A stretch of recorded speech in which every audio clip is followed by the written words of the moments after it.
êtes docteur en psychologie, Monsieur Lecomte, et vous avez fait votre thèse sur la résilience des adultes ex-enfants maltraités. Vous avez enseigné dans le champ des sciences de l'éducation, notamment à l'université Paris-Ouest Nanterre. Vous êtes président d'honneur de l'Association française de psychologie positive et vous êtes également le fondateur et webmaster du site psychologie-positive.net.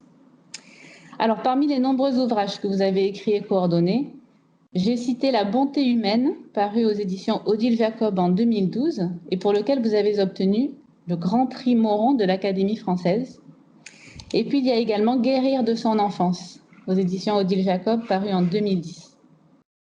Alors, ce matin, vous allez intervenir pour nous présenter la notion de tuteur de résilience, et en quoi les liens qui se tissent entre les adultes et les enfants sont essentiels pour accompagner le développement.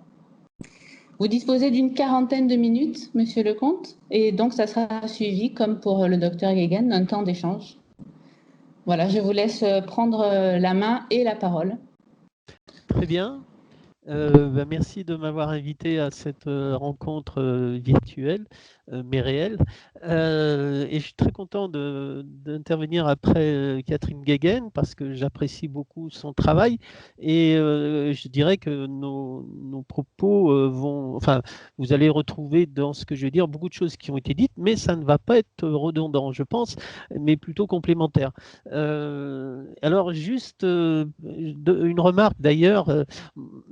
Il y a 20 ou 30 ans, quand vous parliez de neurobiologie, dans l'univers des sciences humaines et l'univers aussi des enseignants, enfin, des thérapeutes, c'était quasiment impossible parce que tout simplement c'était c'était perçu, on disait que c'était du réductionnisme.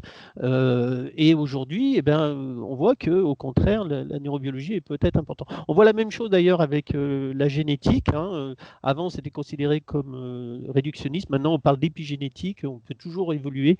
Et c'est là que pourquoi je vous dis ça, c'est justement par rapport à l'intervention de Catherine Guéguen, eh bien, la mienne va être complémentaire parce qu'elle montre, il y a eu plusieurs questions qui ont été formulées sur la résilience, eh bien, justement, même s'il y a des impacts et ô combien néfastes de certaines éducations, disons, violentes, physiques, psychologiques et autres, eh bien, rien n'est jamais définitif, il y a toujours possibilité d'évoluer, de changer, de profiter de la vie, je dirais.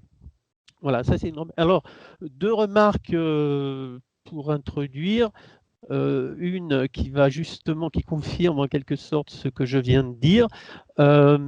Effectivement, j'ai écrit des livres sur la résilience, sur la bonté, sur le sens de la vie, mais probablement que je n'aurais pas eu le goût à les écrire lorsque j'avais une quinzaine d'années, tout simplement parce que si je me suis intéressé à la résilience, c'est parce que j'ai moi-même une histoire douloureuse d'enfance et j'ai pas choisi le thème de ma thèse tout à fait par hasard. Et je l'assume et j'en tire aucune fierté, mais précisément, alors par exemple, quand j'ai sorti le livre sur la bonté humaine, des gens ont écrit des messages sur Internet en disant, dans des réseaux sociaux, en disant, on voit bien que ce monsieur n'a pas eu de problème dans la vie pour écrire sur la bonté. Bon, je me suis permis quand même au bout d'un certain nombre de messages de ce type de répondre. En fait, comment dire, j'étais à la fois, quand j'étais ado, donc maltraité, mais également au niveau comportement, en échec scolaire massif et devenu un jeune avec des comportements violents, voire très violents. Et donc, on peut toujours changer. Aujourd'hui, je suis effectivement un militant de la bonté humaine et de la résilience, enfin militant, chercheur d'abord, et propagandiste, si je puis dire, ensuite. Bien sûr, ça ne se fait pas toujours de parler de soi de cette manière, mais je l'assume complètement. Voilà. Il y aura par rapport à ce qu'a montré Catherine Guéguen moins de références scientifiques, mais sachez que c'est un choix que j'ai fait. Des fois, j'ai des présentations avec beaucoup de références scientifiques. Mais simplement, bon, voilà, ce que je vais vous dire, c'est, disons, c'est basé sur essentiellement trois sources, trois grandes sources. Mais d'une part, effectivement, j'ai fait une thèse sur ce domaine-là avec un certain nombre de personnes que j'ai rencontrées et j'ai fait une enquête qualitative et quantitative sur des adultes qui ont été des enfants maltraités, qui sont devenus des parents non maltraitants qui ont, comme on dit, brisé le cycle de la maltraitance. Deuxième élément, c'est beaucoup d'études scientifiques que j'ai compulsées. Et troisième élément, eh bien, beaucoup de biographies que j'ai lues, parce qu'il y a énormément d'études, de biographies de personnes qui ont raconté leur parcours. Voilà. Alors, maintenant, je vais vous parler d'attitude facilitatrice de résilience. Et juste une remarque quand même par rapport à cela. Je voudrais dire que ce que je vais vous présenter, c'est effectivement le fruit de ce que je viens de vous dire. J'ai listé une dizaine d'attitudes facilitatrices, mais je voudrais préciser tout de suite que ce n'est pas une sorte de catalogue des bonnes pratiques à appliquer impérativement si on veut produire autour de soi, chez les personnes qu'on rencontre, et en particulier des jeunes, produire de la résilience. Ça serait tout à fait une erreur d'interpréter ça comme ça. Et puis, surtout que les thèmes que je vais vous présenter, eh bien, en fait, ça a été d'abord fait de façon spontanée par des personnes. Il s'avère que l'étude scientifique aujourd'hui montre eh bien, que ça a des effets positifs. Mais c'est d'abord et avant tout un état d'esprit avant d'être des comportements. Ce n'est que les comportements ne sont qu'une conséquence d'un état d'esprit, d'un regard bienveillant sur les personnes. Alors, premier élément, bien, ça rejoint complètement ce que vous venez d'entendre avec Catherine Guéguen, c'est d'abord de manifester de l'empathie et de l'affection. Alors ça, c'est vrai pour les enfants, mais en fait, c'est vrai pour toutes sortes de traumatismes, puisque j'ai aussi observé les personnes avec d'autres types de traumatismes, notamment adultes. L'empathie, et je rejoins aussi complètement ce qu'a dit Catherine Guéguen, mais là, je vais vous donner une référence de Carl Rogers, qui a été un peu, en quelque sorte, le grand maître de l'empathie. C'est très important parce que l'empathie, ça n'est pas la fusion émotionnelle. C'est essayer d'être proche de la personne émotionnellement, mais tout en sachant qu'il y a une certaine distance. Alors, c'est vrai que dans l'univers du travail professionnel, que ce soit l'univers médical ou médico-social, on a beaucoup appris la notion de bonne distance professionnelle. Alors, il y a un certain intérêt là-dessus, mais ce que nous montrent les travaux sur la résilience, eh bien, ce qui fait résilience, ce n'est pas la bonne distance professionnelle, c'est ce que j'appellerais la bonne proximité humaine. Ce qui n'élimine pas la nécessité de la bonne distance professionnelle, mais c'est d'abord et avant tout la proximité humaine. Et d'ailleurs, en fait, si on regarde la bonne distance, cette fameuse bonne distance professionnelle, elle est surtout utile aux personnes qui accompagnent plus qu'à celles qui sont accompagnées. Pourquoi? Pour éviter de se faire manger, de se faire envahir en termes de temps, d'espace, d'énergie. Mais ce qui facilite la résilience, c'est la proximité humaine. Et donc, je dis bien, les deux sont nécessaires. Hein. Je voudrais juste vous donner un exemple d'une personne que j'ai rencontrée et un témoignage que j'ai reçu d'une femme qui avait, lorsque je l'ai rencontrée, une quarantaine d'années et qui m'a parlé de son enfance et de sa rencontre avec sa deuxième maîtresse d'école.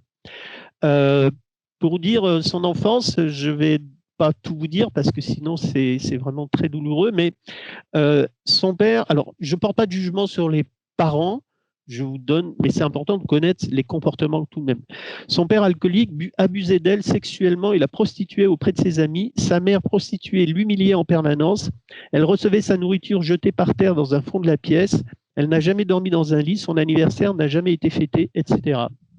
Et quand je lui demande s'il y a eu des personnes dans sa vie qui ont eu un rôle, immédiatement, elle me parle de sa deuxième maîtresse d'école primaire. Elle ne m'a jamais fait de reproches concernant mes retards, mes endormissements en classe, mes vêtements sales. Elle m'a souvent répété que j'étais intelligente, elle me faisait faire des calculs pendant la récréation, elle me défendait quand les camarades de classe se moquaient de moi, elle m'a coiffé, elle m'a appris à me brosser les dents, à utiliser du savon, etc. En quelques mois, elle a réussi à me redonner courage et espoir. Désormais, je savais qu'il y avait vraiment des adultes qui faisaient autrement que mes parents, que ce qu'ils disaient correspondait à ce qu'ils faisaient et que je voyais d'eux. Elle était si gentille avec moi. Et vous voyez là, ce témoignage très émouvant. Et ce qui est intéressant, c'est que ce que je vous disais tout à l'heure, l'important, c'est l'état d'esprit. Parce que vous pouvez avoir les mêmes comportements avec un tout autre état d'esprit. Vous pouvez très bien avoir une maîtresse d'école qui dit « Mais regarde, t'es une vraie souillon. Regarde, moi, je vais t'apprendre à te brosser les dents un peu parce que tu pues » ou des choses comme ça. Le comportement, on apprend à brosser les dents. Mais l'intention, elle n'est pas la même. Et la phrase la plus importante de tout ce propos, c'est la dernière. Elle était si gentille avec moi. Et d'ailleurs, à la suite de cela, moi, je lui ai demandé si elle avait eu l'occasion, une fois devenue adulte, de remercier sa maîtresse d'école. Et non, bah oui, mais ça se comprend puisque le temps a passé, elle a changé de classe. Et du coup, elle m'a dit, mais cette question que vous m'avez posée, ça me travaille. Je suis en train de la rechercher. Elle l'a retrouvée. Et la maîtresse d'école était âgée, mais toujours bienveillante, tout simplement parce que ça a été sa première année d'école qu'elle avait passée avec cette petite gamine. Et à un moment de la rencontre, eh bien, un moment, cet ex-enfant dit « Pour la première fois de ma vie, je me suis senti aimé. » Et réponse de la maîtresse d'école « Mais c'est normal, mais je t'aimais. » Alors, je sais que ce débat, ce discours peut être très mal vu, mais je pense que lorsqu'un enfant a manqué d'amour, eh bien, il a besoin d'amour. Et bien sûr, ce n'est pas la même chose d'aimer un enfant à l'école et d'aimer ses propres enfants, mais ces enfants ont besoin d'amour et c'est ça qui peut les faire se reconstruire. Maintenant, j'aimerais vous parler du deuxième point, s'intéresser prioritairement au côté positif de l'enfant. Alors, ça, vous savez, il y a des enfants qui... Ah oui, non, je voulais encore vous dire quelque chose sur l'empathie. Excusez-moi, je reviens un peu en arrière. Oui, parce qu'il y a des points où j'irai vite et des points où je prendrai moins de temps. Vous avez les travaux très intéressants de Daniel Favre qui a travaillé, donc qui est, comment dire, prof, enfin émérite à l'Université de Montpellier, et qui dit qu'il y a 3 manières de se mettre en relation émotionnelle avec les autres. Il y a d'une part la contagion émotionnelle, je dirais aussi la fusion émotionnelle. L'autre part, la coupure émotionnelle, ça c'est exactement l'inverse, et ça c'est la froideur émotionnelle. Et d'autre part, l'empathie. Et il dit que face à des jeunes qui sont soit dans la fusion émotionnelle, c'est-à-dire dans le trop-plein d'expression en quelque sorte, ou au contraire dans le blindage, eh bien, et ça c'est sur base de travaux empiriques scientifiques qu'il a menés auprès de jeunes avec des comportements, eh bien, la meilleure attitude à adopter, eh bien, c'est l'empathie. Donc, je vous donne le nom, c'est Daniel Favre qui a écrit plusieurs ouvrages sur ce thème. Alors, maintenant, sur le deuxième point, s'intéresser prioritairement au côté positif de l'enfant. Ben oui, vous avez des enfants qui ont été tellement habitués à entendre des avis négatifs dans leur famille sur tu vaux rien, tu es nul, et qui ont pu l'entendre également parfois, malheureusement, aussi à l'école, eh bien, ils ne voient plus que ça en eux, ou en tout cas, ils ne savent parfois, pour certains, ils savent essentiellement exprimer ça à l'extérieur. Eh bien, il y a des adultes qui, avec un regard bienveillant, eh bien, arrivent à repérer et à faire émerger derrière cette gangue de boue, eh bien, une pépite, et arrivent à voir le meilleur en l'autre. Et ça, je crois que c'est très important parce que moi, c'est ce qui m'est arrivé en tout cas dans ma vie. C'est le témoignage, beaucoup de témoignages que j'ai reçus, eh bien, étaient de ce type-là. Un moment, une personne a su regarder le bien qui était en moi. Un autre élément, c'est la modestie. Alors, la modestie, c'est tout simplement parce que, si vous voulez, il y aura un danger, c'est de vouloir justement être un tuteur de résilience, hein, puisque c'est une expression qui est un peu développée, cette idée, ce mot, à tout prix. Non, on ne se proclame pas tuteur de résilience, même si on fait des formations, par exemple, sur la résilience, mais arrivé dans donné, eh bien, on ne peut pas dire à la fin, ça y est, j'ai le label tuteur de résilience, absolument pas, on ne se décrète pas, et j'ai envie de dire, c'est la personne en difficulté, l'enfant en difficulté, qui va à un moment, en quelque sorte, accorder sa confiance à un adulte, et que cet adulte va être son tuteur de résilience, mais ça n'est pas un titre. Et d'ailleurs, ce qui est intéressant, la question que j'ai posée tout à l'heure, que je vous disais que j'avais posée à cette dame, je l'ai posée à toutes les personnes que j'ai rencontrées pendant mon enquête. Je leur dis, est-ce que vous avez eu l'occasion de remercier cet adulte qui a joué un rôle si important dans votre vie? Et à chaque fois, ils m'ont dit non. Alors bien sûr, ils l'ont remercié pour telle chose qu'ils ont fait, un service qu'ils ont rendu, une belle parole qu'ils ont pu exprimer, mais du fait que ça a changé leur vie, non. Et oui, c'est normal, parce que la petite fille dont je vous parlais tout à l'heure, au moment où la maîtresse d'école est en train de lui apprendre à réviser un devoir de maths, elle ne se rend pas compte que ça, plus ça, plus ça, au fil des jours, c'est en train de changer sa vie. Elle ne s'en rend pas compte, c'est plus tard qu'elle s'en rend compte. Alors du coup, eh bien, et ce qu'il faut savoir, c'est que la plupart, ce que j'ai constaté, c'est que la plupart des personnes qui ont été à un moment tuteurs de résilience d'autres personnes, eh bien, ne le savent pas. Et du coup, ça rend modeste parce que on l'a, comment dire, c'est même pas qu'on a besoin d'être modeste, c'est que ça rend modeste tout simplement parce que on ne sait pas à quel point on a pu aider d'autres personnes. Maintenant, c'est vrai que évidemment, c'est très bien aussi de pouvoir dire aux personnes, lorsqu'on a été accompagné d'une belle manière, eh bien un jour pouvoir dire à ces personnes, au fil du temps, ça prend du temps souvent, eh bien à quel point elles ont joué un rôle dans la vie d'une personne en souffrance.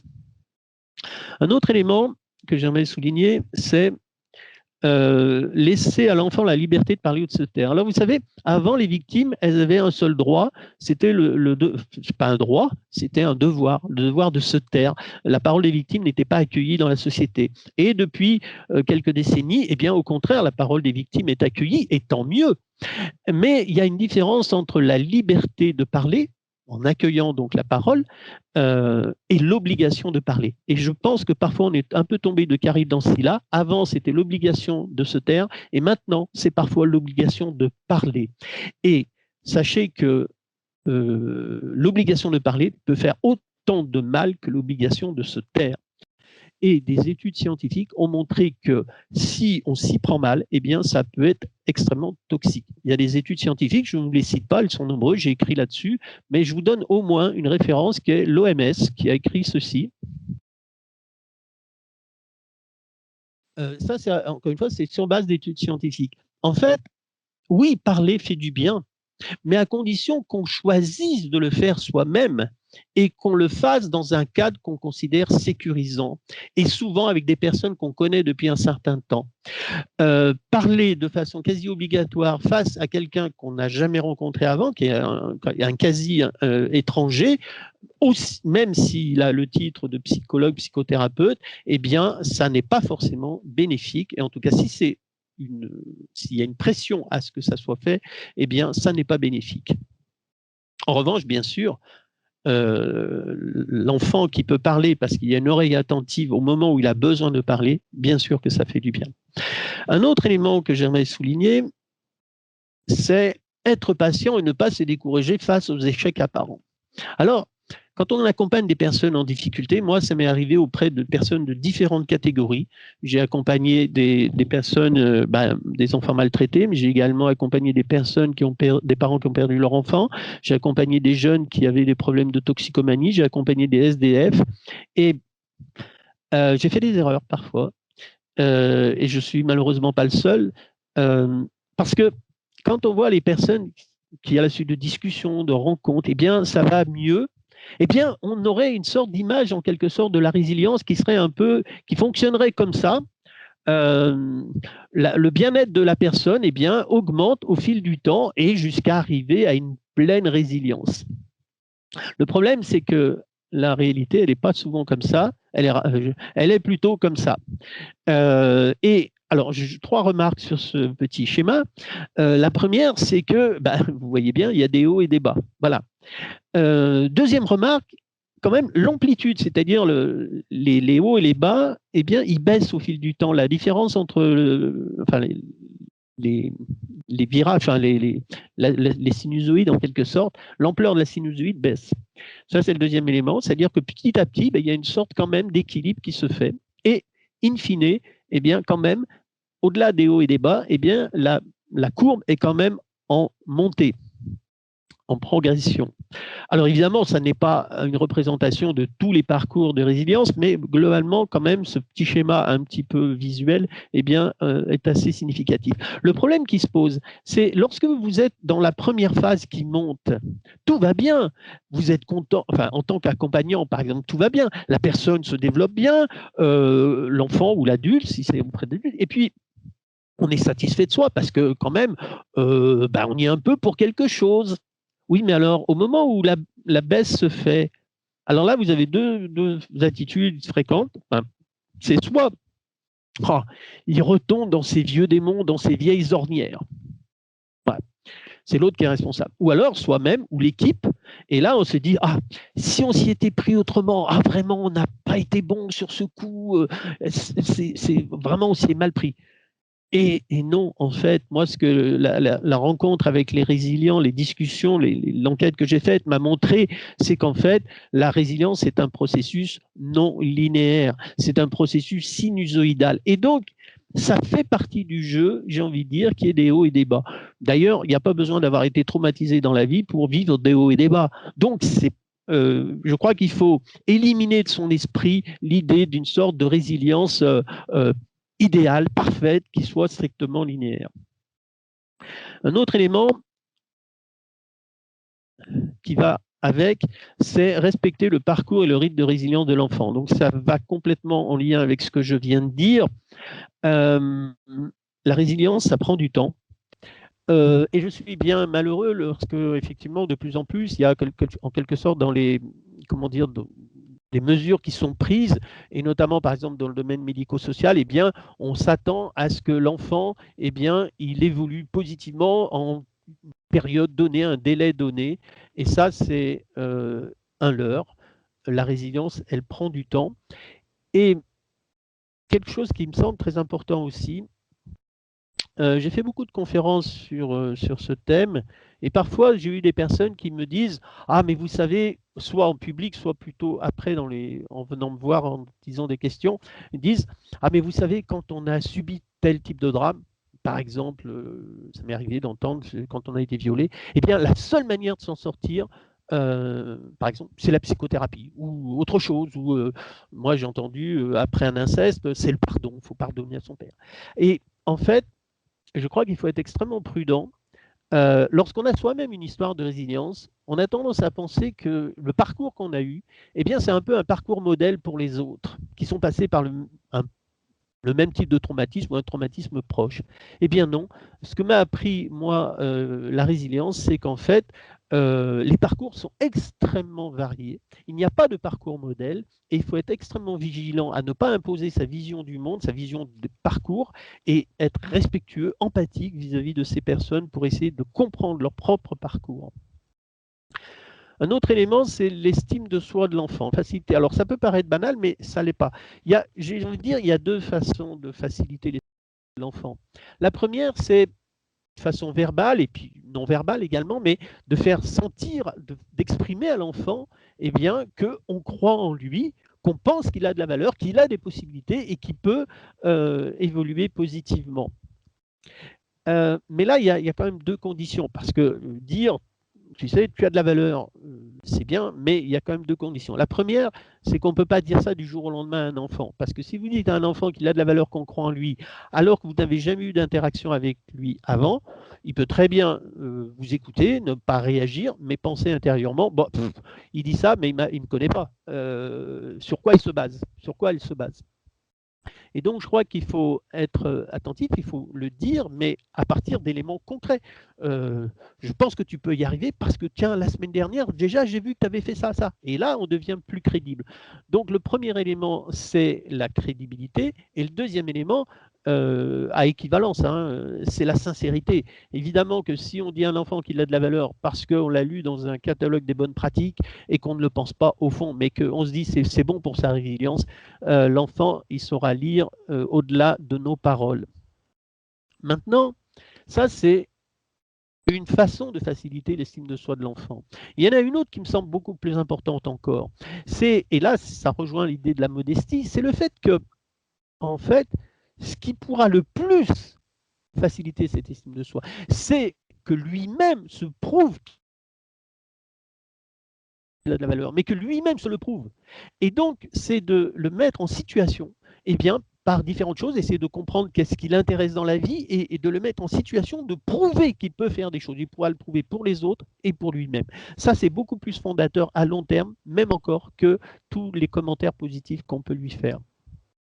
J'aimerais souligner un autre. Alors, la facilité l'altruisme chez l'enfant. Alors, ça, c'est quelque chose, ça fait longtemps que j'avais réfléchi à la chose, et alors j'ai été particulièrement marqué par une autre situation. En fait, c'est des personnes qui m'ont dit que lorsque, dans les moments de catastrophes naturelles, ces deux spécialistes des réactions psychologiques aux catastrophes naturelles, et qui me disaient que, en fait, les personnes qui sont les plus résilientes dans ces moments-là, c'est pas tellement les personnes qui ont reçu de l'aide, mais celles qui en ont donné aux autres.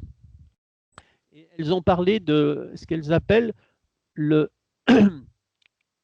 soutien social inverse. C'est-à-dire qu'en général, on dit qu'un élément de la résilience en sciences, en sociologie ou en psychologie, c'est le soutien social, d'avoir bénéficié de soutien social. Le soutien social, il est de différents ordres, il peut être psychologique, il peut être matériel, il peut être informationnel.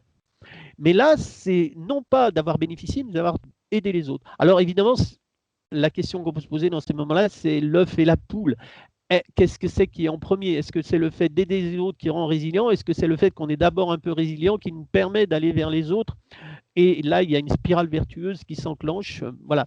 Les deux sont vrais, mais en tout cas, vis-à-vis d'enfants, c'est important. C'est-à-dire qu'il ne faut pas hésiter effectivement à donner l'occasion à l'enfant de se rendre utile par différentes manières. Et les enfants adorent ça. Et en particulier, ça leur donne un sentiment d'estime de soi important. Alors maintenant, j'aimerais prendre un peu plus de temps sur le point suivant, associer le lien et la loi. Alors quand je dis le lien, ben, c'est un terme un peu générique pour parler d'empathie, de bienveillance, de confiance en l'autre. La loi, quand je dis la loi, je veux parler non pas de la loi juridique, mais la loi symbolique. D'ailleurs, tout à l'heure, Catherine Guégel a dit que la bienveillance n'interdisait pas le fait de poser des règles. Alors juste là aussi un retour sur quand j'ai fait ma thèse, lorsque j'ai interrogé les personnes, j'étais parti avec l'idée qui est très connue dans le domaine de la résilience, que finalement il y a deux grands facteurs de résilience qui sont, alors le lien, après vous pouvez mettre les mots que vous voulez, encore une fois empathie, bienveillance, donc c'est l'origine interpersonnelle de la résilience. Et puis, il y a aussi une origine intrapersonnelle, intrapsychique, et ça, c'est le sens. C'est le sens qu'on donne à son histoire, notamment à son traumatisme, mais le sens qu'on donne aussi donc au passé, mais aussi au présent et à l'avenir. Quel sens, là, au sens d'orientation, je donne à ma vie? Et ça, c'est la caractéristique intrapersonnelle de la résilience. Ces deux facteurs sont considérés comme très importants. Moi, j'étais parti avec cette idée, et lorsque j'interrogeais les gens avec des questions très ouvertes, eh bien, effectivement, ces deux thèmes ressortaient très clairement dans les entretiens. Mais ce à quoi je ne m'étais pas préparé, c'est qu'un troisième thème sortait régulièrement. C'est par exemple un enfant qui avait été dans une famille d'accueil et qui disait, par exemple, dans cette famille, ils ont été formidables hein, parce qu'ils n'ont pas fait de différence avec les autres enfants. Ils étaient aussi gentils avec moi, ils m'aimaient autant que leurs propres enfants. Oui, mais en même temps, c'est pas parce que j'avais été maltraité qu'ils me laissaient tout faire. Ah oui, j'avais des règles et c'était la même règle pour tout le monde. Ou bien, j'ai entendu des jeunes qui étaient passés dans des foyers, des ados, enfin adultes, ex-ados dans des foyers, et qui disaient « Ouais, les éducateurs, hein, alors je vous le dis tel que je l'ai entendu, oh, ils étaient chiants !» Mais en fait, c'est quand même ça qui m'a sauvé. Voilà. C'est-à-dire que la nécessité, non pas seulement de la bienveillance, mais aussi de règles structurantes. Et c'est pour ça que j'ai parlé de loi. Et donc, j'ai fait, moi, c'est un petit modèle de la résilience, un triangle, ce que j'appelle le triangle de la résilience. C'est-à-dire que pour que le jeune puisse, si vous regardez la partie droite, pour que le jeune puisse donner du sens, créer du sens dans sa vie, il a besoin de pouvoir s'adosser, le jeune en souffrance, il a besoin de pouvoir s'adosser sur des adultes qui lui manifestent à la fois du lien et à la fois des règles. Alors, et ça, c'est ce que j'appelle le triangle de la résilience. Mais en fait, c'est plus large que ça, parce que un éducateur, lorsque j'ai présenté ça la première fois dans une formation, m'a dit, mais bah, ce que vous dites, c'est bien, mais en fait, c'est pas si nouveau que ça, quoi. C'est pas spécifique à la résilience, c'est tout simplement c'est l'éducation, y compris l'éducation familiale.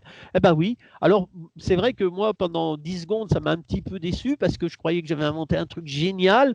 Finalement je ne faisais que retrouver comment dire, une sagesse immémoriale de l'humanité.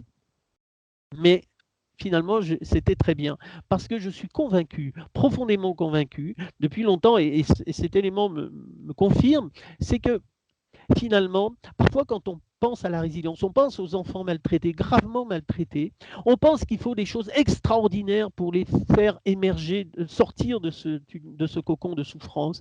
Et non, il faut des choses extrêmement simples. C'est pour ça que je vous ai aussi cité ce témoignage tout à l'heure. Cette maîtresse d'école n'a rien fait d'extraordinaire et elle a donné du sens à la vie de cet enfant.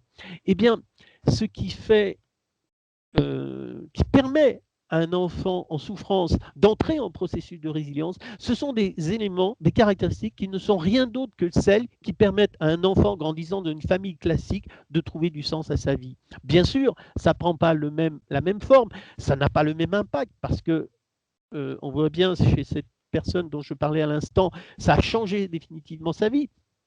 Ça a été un puissant impact, mais ce sont les mêmes éléments, à la fois la nécessité d'avoir du lien et aussi de la bienveillance et aussi de la fermeté des règles. Alors, pour illustrer ça d'une autre manière, j'aimerais vous montrer, parfois on a tendance à opposer les deux. Quand vous êtes plus vous êtes du côté de la bienveillance, moins vous êtes du côté des règles. Plus vous êtes du côté des règles, moins vous êtes du côté de la bienveillance. Je crois que ce modèle est totalement faux. Et qu'on pourrait, au lieu de faire un modèle sur une seule ligne, eh bien faire un modèle avec donc une matrice à 4 cadrans. Vous avez d'un côté à gauche donc la loi symbolique, c'est-à-dire les règles, le cadre structurant, et de l'autre côté, eh bien vous avez comment dire la bienveillance. Maintenant, lorsque vous avez ni l'un ni l'autre, eh bien c'est de la négligence. Les gamins, il y a des gamins, ils grandissent à la va comme je te pousse. Hein. On ne s'occupe pas d'eux, ni sur le plan bienveillance, ni sur le plan des règles. Bon. Il faut savoir que dans dans les listes des maltraitances, aujourd'hui, la négligence en fait partie. Il y a 4 formes de maltraitance de l'enfance reconnues: la maltraitance physique, la maltraitance émotionnelle, psychologique, les abus sexuels, mais également la négligence. Alors, vous pouvez vous dire, non, mais attendez, les enfants, surtout les enfants qui grandissent dans des trucs pas possibles, faut mettre un peu des règles là-dedans. Et si vous mettez beaucoup de règles, mais vraiment peu de bienveillance, eh bien, vous avez un mode relationnel avec l'enfant qui s'appelle l'autoritarisme, et ça n'est sûrement pas la meilleure chose à avoir. Mais vous avez, effectivement, vous pouvez vous dire, ah mais ces enfants, ils ont tellement souffert, mais avec l'amour, tout est possible avec l'amour. Et si vous oubliez de rajouter les règles à l'amour, eh bien, c'est la permissivité et c'est pas forcément non plus, enfin, c'est pas non plus la meilleure attitude. Alors, effectivement, vous pouvez avoir à la fois de la bienveillance et des règles, et c'est ce que j'appelle la vraie posture éducative, qu'elle soit au sein de la famille, qu'elle soit à l'école, ou bien qu'elle soit dans un foyer, un foyer de jeunes placés. Maintenant, je vais terminer par, et comme ça j'aurai bien tenu le temps, je pense, hein, il me semble. Voilà, donc je vais terminer par le dernier point. Alors, j'ai dit éviter les gentilles phrases qui font du mal. Tout ce que je vous ai dit avant, c'est en quelque sorte, c'est des côtés positifs. Là, c'est éviter du négatif. Et alors, j'imagine que les personnes qui nous écoutent ont tout à fait l'envie d'éviter le négatif et ne vont pas insulter un enfant, l'humilier, que sais-je encore. Oui, mais parfois on fait des erreurs involontaires. Et donc, moi, je parle de gentilles phrases parce que j'ai listé une petite dizaine de phrases, je vous en citerai seulement 2, qui sont dites avec un maximum d'empathie et de bienveillance et qui sont reçues parfois avec beaucoup de violence et en tout cas un sentiment d'incompréhension au minimum et au maximum que je dis reçu comme étant de la violence involontaire. Une première, c'est je me mets à ta place, je me mets à votre place. Vous voyez un enfant qui est en grande difficulté, qui même vous savez des choses sur sa vie, et vous avez cette phrase pour lui manifester de l'empathie, puisque l'empathie, c'est d'essayer de se mettre à la place de l'autre tout en sachant qu'on n'y est pas. Mais justement, n'oublions pas ce deuxième aspect de la définition, on n'y est pas. Et si on n'avait pas été maltraité, si on n'a pas vécu, par exemple, dans la terreur quotidienne au sein de sa famille, eh bien, il est impossible de se mettre à la place émotionnellement, de pouvoir se mettre à la place de la personne qui l'a vécu. Donc, dire qu'on se met à la place de l'autre, c'est parfois vécu comme une violence absolue. C'est-à-dire qu'il ne me comprend pas et il prétend ou elle prétend me comprendre.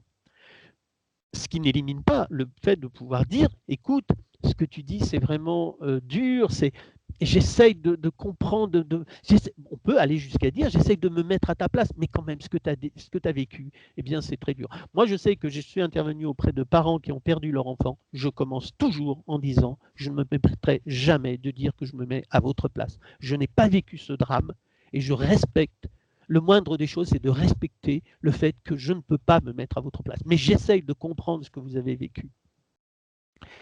Une autre phrase, gentille phrase qui fait du mal, c'est « oublie tout ça ». Ça fait du mal, n'y pense plus à toutes ces choses-là.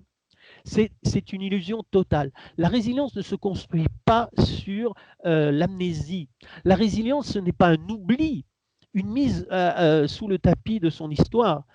La résilience, c'est une construction de son histoire à partir d'une enfance, une histoire douloureuse. Enfance pour les uns et traumatisme adulte pour d'autres.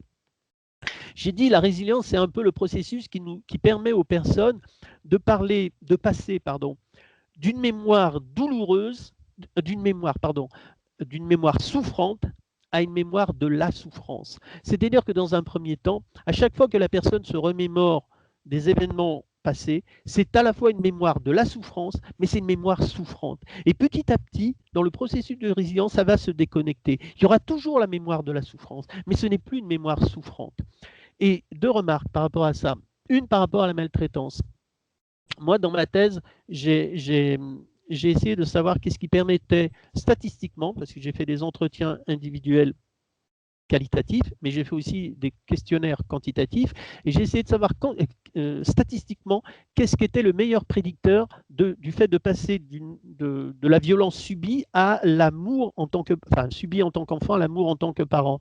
Et en fait, le meilleur prédicteur, j'avais plusieurs hypothèses, c'était le fait d'avoir observé des parents bienveillants autour de soi, alors qu'on n'avait pas de modèle parental, le fait d'avoir eu des adultes qui étaient perçus comme des parents en quelque sorte de substitution. Et une troisième hypothèse, et il y en avait d'autres, c'était ce que j'ai appelé le contre-modelage, c'est-à-dire le fait de décider à un moment donné de sa jeunesse, eh bien que plus tard, si un jour je suis parent, eh bien je ferai le contraire de mes parents, de mon père, de ma mère ou des deux. Et en fait, c'est le meilleur prédicteur. Et en fait, le meilleur prédicteur de ne pas reproduire la maltraitance, c'est de s'en souvenir et d'avoir conscience de la gravité de ça. Et donc dire « oublie tout ça », ça n'est pas du tout thérapeutique, ça n'est pas du tout bienfaisant. Comment dire? En fait, les personnes qui le disent, c'est souvent parce que dans le moment, elles sont mal, parce qu'elles voient la personne qui est en train de vivre avec ce passé. Mais, et c'est ma deuxième remarque, et je conclurai là-dessus, j'aimerais vous faire une petite métaphore.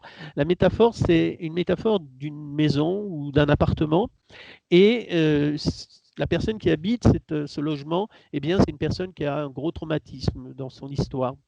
Et en fait, avec le temps, elle a réussi à faire de sa maison une belle maison. Sa maison, son logement, c'est sa vie. Et comment dire, il y a des grandes baies vitrées, il y a du soleil qui rentre. Elle est heureuse d'inviter des personnes dans sa maison. Et voilà, les choses vont bien. Sauf que il y a quand même dans cette maison, dans cet appartement, une pièce sombre. Et cette pièce sombre, c'est la pièce du traumatisme. Cette pièce, elle est sombre, elle a de la poussière. Et il y a trois façons de vivre avec cette pièce. La première, c'est vous mettez du blindage, triple serrure, et vous faites attention qu'il n'y ait rien qui passe. Alors c'est bien, mais en fait, oui et non, parce que même si vous faites en sorte de pas rentrer dans cette pièce, eh bien ça bouge, ça chauffe là-dedans. Et un jour ou l'autre, parfois, pas toujours, mais un jour ou l'autre, souvent, moi j'ai eu des témoignages de personnes qui ont revécu en quelque sorte presque des abus sexuels qu'elles avaient enfouis. C'est extrêmement violent. C'est-à-dire que le blindage peut exploser et là, il y a toute la poussière qui vous vient à la figure sans vous y attendre. Alors, il y a une autre manière de faire, c'est finalement, vous laissez la porte, elle est ouverte, la fenêtre est ouverte et il y a des courants d'air. Et la poussière vous arrive régulièrement sans vous y attendre. Ça non plus, ça n'est pas une bonne solution. Les parcours de résilience, moi j'ai constaté, ils se font à travers une autre métaphore, enfin une autre forme de cette métaphore. C'est la porte, on la ferme, on vit régulièrement dans cette belle maison, ce bel appartement, coloré, chaleureux, qu'on a créé à notre image, à notre désir, mais de temps en temps, on a besoin d'aller faire du nettoyage dans la porte du fond, dans la pièce du fond. On va prendre un balai, on va prendre un seau, et évidemment, en nettoyant cette pièce, eh bien, on a de la poussière qui va s'accrocher. Et dans ces moments-là, les autres ne veulent pas, parce qu'ils ne supportent pas que cette poussière s'accroche. C'est eux qui souffrent plus que nous, parce que nous, on sait, les personnes en résilience, en processus de résilience, savent qu'elles ont besoin de temps en temps de faire le ménage. Après, elles reviennent. Cette durée dans la pièce, ça peut être 1 heure, ça peut être 2 jours, ça dépend. Évidemment, si c'est 6 mois sans arrêter, on n'est plus dans un processus de résilience. Mais ce temps d'1 heure ou de 2 jours, il est nécessaire à la personne. Pourquoi ? Parce que justement, à chaque fois qu'elle y va, c'est l'occasion aussi de faire, non pas d'être sali, mais surtout d'être sali par la poussière, mais surtout de faire le ménage.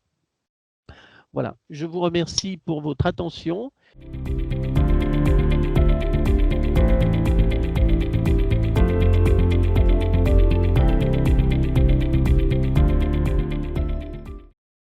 Alors, je vous remercie. Je voudrais du coup rebondir sur les vos 2 remarques, Oui. les 2 personnes qui sont venues, puisque toutes les 2, vous parlez des parents, d'accompagner des parents. Je voudrais juste dire quelque chose parce que parfois, quand on accompagne, moi j'ai vu avec des travailleurs sociaux, par exemple, me dire qu'eux, puisque je leur parle qu'il peut y avoir cessation intergénérationnelle de la maltraitance. Il me dit, mais attendez, moi je la vois tous les jours, la transmission intergénérationnelle. J'ai dit, explique-moi. Et ils me disent, voilà, moi je suis amené à avoir un cas de maltraitance d'enfant, je rencontre les parents, j'enquête, et dans leurs propos, eh bien, presque tout le temps sort l'idée que le fait qu'eux-mêmes ont été maltraités. Mais je leur dis, mais ça, je suis entièrement d'accord, je ne le nie pas, c'est une réalité. Et les chiffres, c'est à peu près 90%. Mais il dit, non, vous venez de dire le contraire. Et là, il me dit, vous êtes en train de me montrer qu'il y a de la transmission intergénérationnelle. Non, on ne parle pas de la même chose. Moi, vous me parlez passé des parents aujourd'hui maltraitants, moi je vous parle du futur, du processus à partir des enfants maltraités. Et en fait, lorsqu'on regarde les chiffres pour les enfants maltraités, une fois devenus adultes, c'est à peu près 5 à 10% de reproduction de la maltraitance. Donc, c'est rien. Et d'ailleurs, c'est une erreur. C'est pas une erreur, mais c'est dramatique de dire qu'il y a 5 à 10% de reproduction. On devrait dire, et c'est ce que je dis moi, qu'il y a 90 à 95% de cessation intergénérationnelle de la maltraitance. Sinon, on reste toujours, même en disant que c'est 5 à 10%, si on dit que c'est 5 à 10% de reproduction, on reste dans une logique de reproduction comme étant la norme. Voilà. Pas la norme morale, la norme sociale. Non. Ouais. Et en fait, la plupart des enfants maltraités deviennent des parents bienveillants, affectueux, aimants. Et vous savez, moi j'ai rencontré des gens que je connaissais lorsque j'ai dit que je travaillais sur la résilience d'enfants maltraités. Des amis, 2 amis par exemple, m'ont dit un jour je te raconterai mon histoire. Mais rien, je n'aurais jamais imaginé, connaissant ces personnes, qu'elles auraient pu avoir une enfance malheureuse. C'est-à-dire que c'est pas comme le port salut, c'est pas écrit sur la tête des gens quand ils ont une enfance malheureuse et pour les gens qui ont un vécu adulte heureux. Par contre, oui, bien sûr que lorsque on rencontre des familles, des parents maltraitants, et bien souvent c'est écrit en quelque sorte qu'ils ont été maltraités. Mais ceux qui ont une famille heureuse, eh ben, on ne sait pas qu'ils sont résilients. Et c'est pour ça que la résilience ne nous apparaît pas visible.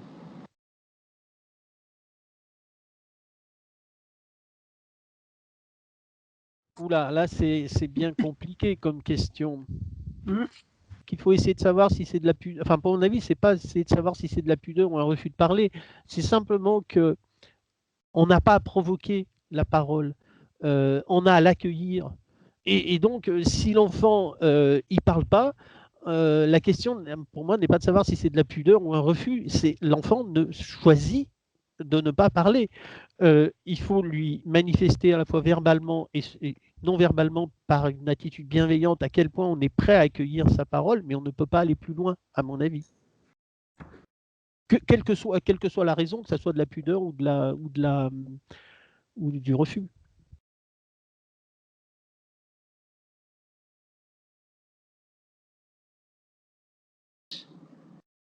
Alors, moi, j'ai pas travaillé auprès, enfin, non, j'ai pas travaillé auprès de personnes ayant des difficultés telles que celles que vous citez. Maintenant, alors, bon, disons que auprès de personnes, par exemple SDF, auprès de personnes ayant un parcours de toxicomanie, oui, il y en a une part non négligeable qui ont subi des violences. Et d'ailleurs, pas forcément physique ou pas forcément que physique, parce que ce que j'ai découvert aussi, c'est que les maltraitances psychologiques ont des effets plus importants que les maltraitances physiques. Voilà. Maintenant, bien, pour une autre catégorie, d'autres personnes dont je vous ai parlé, qui sont des personnes qui ont perdu leur enfant, parfois tous leurs enfants, non, parce que ça frappe indistinctement les uns et les autres. Ça, par contre, il n'y a pas de surreprésentation.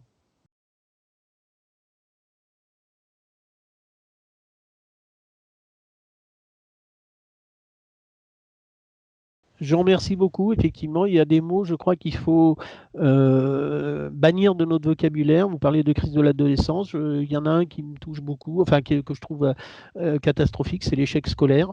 Moi, j'affirme, il n'y a aucun enfant en échec scolaire. Il y a des enfants en difficulté scolaire, mais ce n'est pas un échec. Il y a des enfants en difficulté relationnelle, mais ce n'est pas des élèves des enfants ou des élèves en échec. Il faut éliminer le mot échec de notre vocabulaire.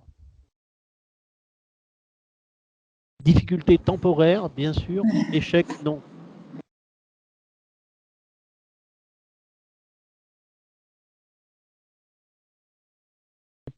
C'est typiquement le genre de questions auxquelles il m'est là difficile de répondre. Désolée de l'avoir posé. Non, mais c'est très très bien de l'avoir posé. Au contraire, précisément. D'abord parce que moi, comment dire, je suis quelqu'un qui évite de savoir exactement ce qu'il faut faire. Enfin, je suis quelqu'un qui a très peu de recettes. Bon, là, je viens de dire des choses quand même, mais voilà. Et encore une fois, pour moi, c'est plus un état d'esprit. Là, je parlais des personnes qui ont un tuteur de résilience. Maintenant, pour les personnes elles-mêmes, je ne saurais pas dire. Simplement, ce que je constate, le volant, là, je vous ai parlé du volet en quelque sorte lien, le volet relationnel. J'ai aussi étudié le volet intrapersonnel, le sens. Et en fait, ce que j'ai constaté, c'est que les personnes, elles font du sens, moi je dis à travers 5 façons. Depuis les plus, et je ne mets pas d'ordre de valeur ou de priorité, les trucs les plus intimes jusqu'au plus extériorisé. Alors, le plus intime pour moi, c'est, enfin le plus intime, il y a notamment une quête philosophique et spirituelle. On voit des personnes qui, suite à un grave traumatisme, et parfois dans l'enfance, eh bien, effectivement, se posent des questions sur le sens de la vie, et certains vont trouver des réponses dans de la philosophie, d'autres dans de la religion, de la spiritualité, et c'est une manière de faire résilience. Il y a une autre manière qui est la quête au niveau de la personnalité. Alors, au début, j'appelais ça l'enrichissement personnel, mais je me suis rendu compte que le mot avait parfois un autre sens qui n'est pas tout à fait celui que je voulais donner. Donc, c'est l'enrichissement de la personnalité. Ça, c'est quelque chose que j'ai très souvent vu. Bien sûr, la plupart des personnes qui ont un parcours de résilience suite à des traumatismes graves disent oui, j'aurais jamais voulu passer par là. Mais je me suis rendu compte que ça m'a fait grandir, ça m'a fait découvrir telle chose. Alors évidemment, il faut être extrêmement prudent parce que moi, d'avoir dit ça, d'avoir, comment dire, présenté des témoignages comme ça, on m'a fait dire, ce que je n'ai jamais dit ni pensé, que je disais que finalement les traumatismes, et en particulier la maltraitance enfantine, c'est pas si grave puisque les gens, ils ont grandi à travers ça. Non, je dis pas que c'est pas grave, je dis que c'est très grave. Une fois que c'est là, une fois que le drame est là, qu'est-ce qu'on fait? Eh bien, des personnes grandissent. Par exemple, je pense à plusieurs témoignages de personnes qui ont perdu leur enfant et qui avaient une vie heureuse depuis l'enfance jusqu'à l'âge adulte, des parents bienveillants, une scolarité facile, ils ont rencontré l'amour de leur vie et un jour ils perdent leur enfant. Et il y a des gens qui disent, moi avant, je n'avais pas du tout conscience de la souffrance dans le monde. Eh bien sûr que j'aimerais que Jérémie ne soit jamais mort, mais sa perte m'a fait m'ouvrir à la souffrance du monde et ça, c'est un bien que j'ai acquis. Il y a un dernier élément, et je vais rester là, deux éléments quand même très vite, c'est effectivement l'altruisme, dans les éléments plus tournés vers les autres, eh bien c'est l'altruisme, eh bien effectivement le fait de se tourner vers les autres permet de grandir. Bon, j'ai bien conscience que ça ne doit pas être une psychothérapie, hein, l'altruisme, hein, mais voilà. Et puis, le témoignage aussi, de parler de son histoire une fois qu'on a un parcours de résilience. Ce que je veux dire par rapport à votre question, c'est qu'en fait, pour moi, il n'y a pas de recette. En revanche, il y a des parcours. Et que des personnes lisent des parcours d'autres personnes, eh bien, c'est peut-être ça qui peut les aider à grandir, en s'identifiant. Mais dire en faisant comme ça, vous irez mieux, ça, je me refuserais tout simplement parce que je ne sais pas du tout ce qui est le mieux pour cette personne en fonction de ce qu'elle est.